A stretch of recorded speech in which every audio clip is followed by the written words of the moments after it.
बेवहाय बिथांमोना लिरदों फरायना होनोसै साबजेक्टआव लिरदों regarding the granting of ST status to the Adivasi and Koch Rajbangshi communities of Assam. Sir, with reference to the subject cited above, I am directed to request you to kindly refer our letter number BTC/IBA-103/2004/59 dated 27 November 2016. In this regard, the Bodoland Territorial Council has reiterated its stand on granting of ST status to the Adivasi and Koch Rajbangshi communities of Assam. Therefore, you are requested to kindly expedite the process of granting of ST status to the Adivasis and the Koch Rajbangshi communities of Assam expeditiously. Because बिथांमोना बेखौ लिरदों बेनि मिनिंआ जाहैबाय जे बिथांमोना बुंदों जे आं बर'आव बिनि ओंथिखौ फोरमायना होनि जे गोजौआव मख'नाय आयदाखौ नोजोर होनानै आं नोंथांमोनखौ लाइजाम नं BTC/IBA 103/2004/59 अक्ट' 27 नभेम्बर 2012 बेनि गेजेरजों बड'लेण्ड टेरिटरियेल काउन्सिलाव थानाय आसामनि आदिबासि आरो कोच राजबंशी माहारिनो ST स्टेटास होनायाव बड'लेण्ड टेरिटरियेलनि जि थांखि बे रोखा होननानै बिथांमोना बुंदों आरो बिथांमोना बुंदों बेनिखायनो नोंथांमोनखौ खावलायोदि आसामनि आदिबासि आरो कोच राजबंशी हारिफोरनो ST मोनथाय होनायनि राहाखौ अन्नानै गोख्रों खालामनो नांगौ होननानै बिथांमोना लिरहरदों आरोखि बे मोनसे काउन्सिल भैलिड डकुमेन्ट बियो सोरनो हरदों बियो मिनिस्ट्रि अफ होम एफेयार्सनि डाइरेक्टरनो हरदों आरो सोरनो हरदों मिनिस्ट्रि अफ ट्राइबेल एफेयार्सनि सेक्रेटारिनो हरदों आरोखि दा एखमबा जों नुयो हाग्रामा महिलारि बिथाङा मेल मिटिङाव बुङो बिथाङा बुंदों जे थाखानाय STफोरनो जेबो खहा जायालासिनो कोच राजबंशी आरो आदिबासिनो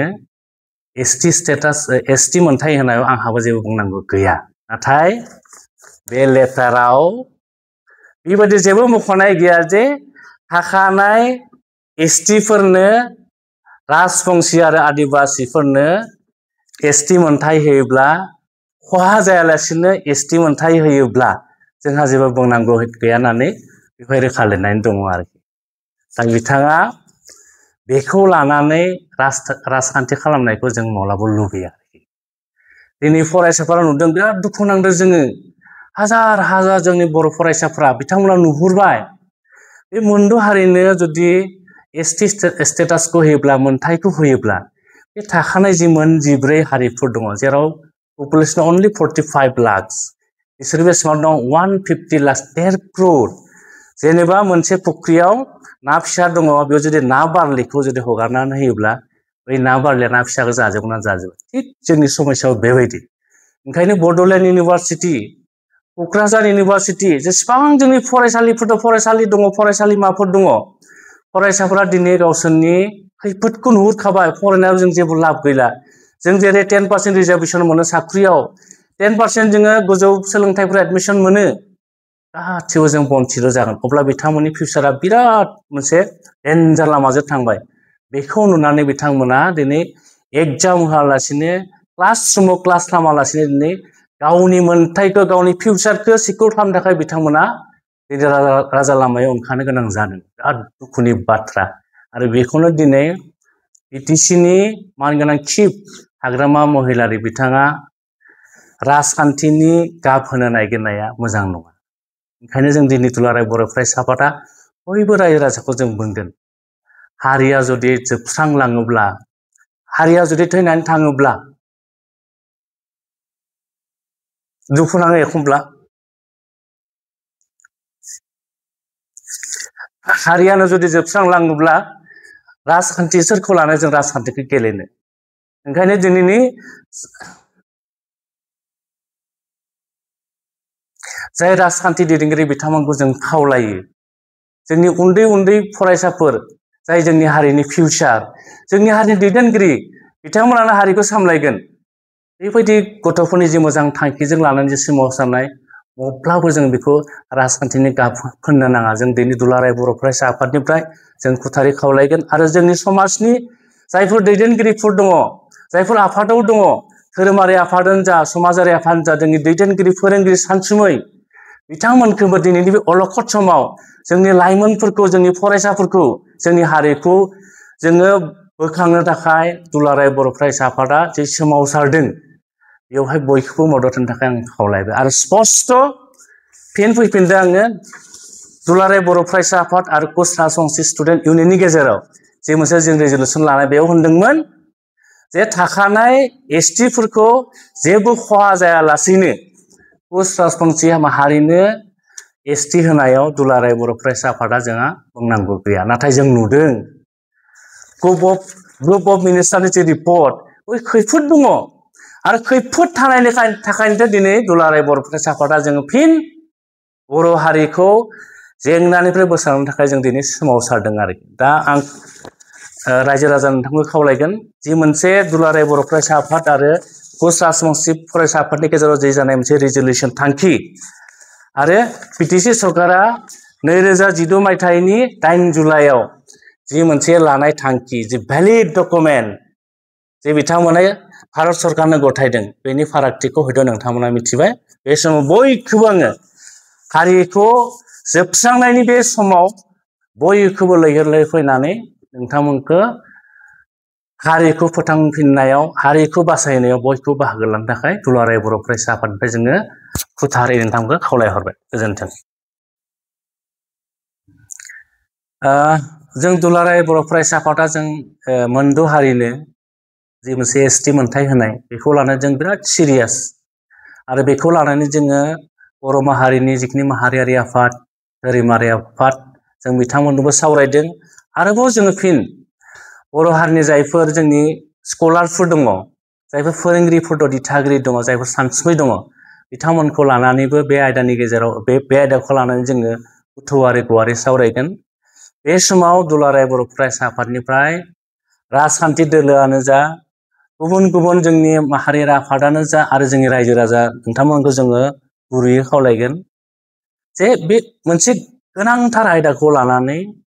गावजों गाव सोंखारिलायनाय गावजों गाव राजखान्थिनि बिथिंखौ लानानै बाथ्रा दान्थे बिदान्थे जालायनाय जों माब्लाबो लुबैया जोङो मोनसे जोंनि जि सिनायथि रैखाथि आरो थामोनथाय बेखौ जोङो बासायनांगोन दुलाराय बर' फरायसा आफादाल' हाया बेवहाय दुलाराय बर' रायजो राजा नोंथांमोना जुदि जोंखौ मदद होआब्ला जों माब्लाबाबो बे खैफोदनिफ्राय जों उदां जानो हानाय नङा आरो बे खैफोदा फैयोब्ला बे दुलाराय बर' फरायसा आफादाल' खहा जागोन बे नङा जों साफ्रोम बर' फिसायानो बेवहाय खहा जागोन बे समाव बयखौबो गावजों गाव हाद्रि सारफावलायनाय गावजों गाव बिजों आसि देखायलायनाय बाथ्रा बुंलायनायखौ बयबो ज्राब गारनानै बे खैफोदनि समाव बयखौबो ज' ज' दोलो दोलो फैनानै खामानि मावनो थाखाय दुलाराय बर' फरायसा आफादनिफ्राय गुरै खावलायहरबाय गोजोन्थों जोङो रोखायै बुंखाबाय दुलाराय बर' फरायसा आफाद आरो कच राजबंसि फरायसा आफाद बे मोननैनि गेजेराव बे मोनसे खामानि मावनो थाखाय जों बै मोनसे जोंनि गेजेराव नुजानाय थासारिखौ जोङो मोजां मोनसे थासारियाव लाबोनो थाखायसो बे मोनसे लानाय डिसिसन आरोखि बे खुनु बेवहाय सरकारा जि मोनसे थांखि लादों आसाम सरकारानो होन बा केन्द्र सरकारानो होन बेवहाय जेबो बे खहा गोलैया बे जास्ट मोननै अर्गानाइजेसननि गेजेराव खामानि मावनो लानाय मोनसे बेयो रेजुलेसन आरोखि नैबे राजखान्थियारि बिथिंजों बे समाव एसटिखौ डाइभार्ट खालामनानै बे समाव गावजों गाव सोंखारिलायनायखौ जों नुबाय थादों बिथिङाव नोंथाङा बुंनांगोन दुलाराय बर' फरायसा आफादनिफ्राय जों स्पष्ट हारिया जुदि जोबस्रांलाङोब्ला माखौ लानानै जों राजखान्थि गेलेनो मानोना राजखान्थिया मोनसे हारिनि माब्लाबो गिदिर जानो हाया नंगौ जोंनो राजखान्थि नांगौ राजखान्थिखौ मानो नांगौ जोंनि राव जोंनि थुनलाइ जोंनि हा आरो जोंनि जि थामोनथाय एक्जिस्टेन्स बेखौ जों सिनायथिनो थाखाय जोंनो राजखान्थि नांगौ आरो बड'फा उपेन्द्रनाथ ब्रह्मआ बुंलांदों जे बड'लेण्डनि जि डिमान्ड बे डिमान्डफोरखौ जों मोनफुंनांगौब्ला दुलाराय बर' फरायसा आफादा राजखान्थियावबो बिथिङावबो जों खामानि मावगोन होननानै बिथाङा जोंनो स्पष्ट बुंलांदों नंगौ राजखान्थिखौ जोंनो नांगौ जे बर' हारिनि जेंनाखौ सुस्रांनो थाखाय नाथाय राजखान्थिनि गेजेरजों जुदि बर' हारिनि जोबस्रांलाङोब्ला बेखौ दुलाराय बर' फरायसा आफादा जों माब्लाबो गनाया आरो जों दुलाराय बर' फरायसा आफादा बुहुमाव जेसेबां दिन जों थांनानै थागोन बर' माहारिनि रैखाथि सिनायथि आरो थामोनथायनि थाखाय दुलाराय बर' फरायसा आफादा जों अरायबो खामानि मावलांगोन बे जोंनि रोखा मोनसे थांखि गोजोन्थों मोनसे रोखा बाथ्रा जे जों नुदों आथिखालाव आसामनि बांसिन सुबुं अनजिमा थानाय आरो फारफ्रोमबो बिथिङाव जौगासारनाय आसामनि मोनद' हारि बिथांमोनखौ आसामनि केबिनेटआ मोनसे डिसिसन लानानै आरो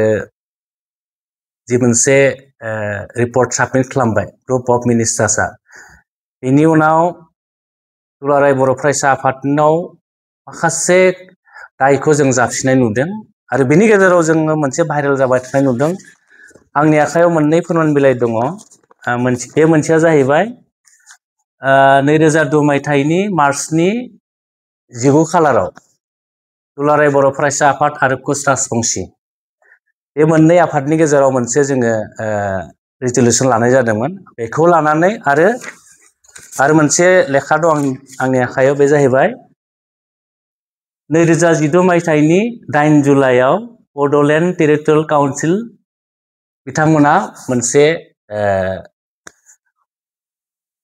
डाइरेक्टर मिनिस्ट्रि अफ होम एफेयार्स गभर्नमेन्ट अफ इन्डिया बेनिफ्राय secretary ministry of tribal affairs बिथांमोननो हरनाय मोनसे जि माने रादाय बेखौ लानानै बिराद दान्थे बिदान्थे जायो आं बेखौनो दिनै रोखा खालामनो नोंथांमोननि खाथियाव जिरायफैदों आं गिबियावनो बे दुलाराय बर' फरायसा आफाद आरो कुच राजबंशी स्टुडेन्ट इउनियननि गेजेराव जि मोनसे जोङो रिजोल्युसन लादोंमोन नाम्बार 2 आं बेखौ नोंथांमोननो फरायनो नागिरदों रिजोल्युसन 2 लिरनाय दङ एबसु इज इन फेभार अफ द सल्युशन अफ द Cooch Rajbanshi scheduling issue as ST under the separate category without affecting the right and privileges of the existing ST of Assam बे 2 नम्बर रिजोल्युसना जाहैबाय बेयाव बुंदों जे दुलाराय बर' फरायसा आफादा कुच राजबंशीनि जि ST नि जि जेंना बेनि जेंनाखौ जोङो सुस्रांजानायखौ लुबैयो नाथाय आसामाव जिखिनि STफोर दङ दायो बिथांमोनखौ जेबो खहा खालामालासेनो जुदि कुच राजबंशी स्टुडेन्ट इउनियना कुच राजबंशी हारिया जुदि ST मोनथायखौ मोनोब्ला दुलाराय बर' फरायसा आफादा जों मदद होगोननानै स्पष्ट लिरदों मानो लानो गोनां जाखो 2005 मायथाइयाव जेब्ला आसामाव कंग्रेस सरकारा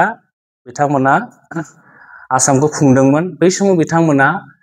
बे ST मोनद' हारिनो ST होनो थाखाय बिथांमोना फिन मोनसे रिजोल्युसन लादोंमोन आरो बेखौ लानानै आसामाव मोनसे गाज्रि थासारि जादोंमोन बेबायदिनो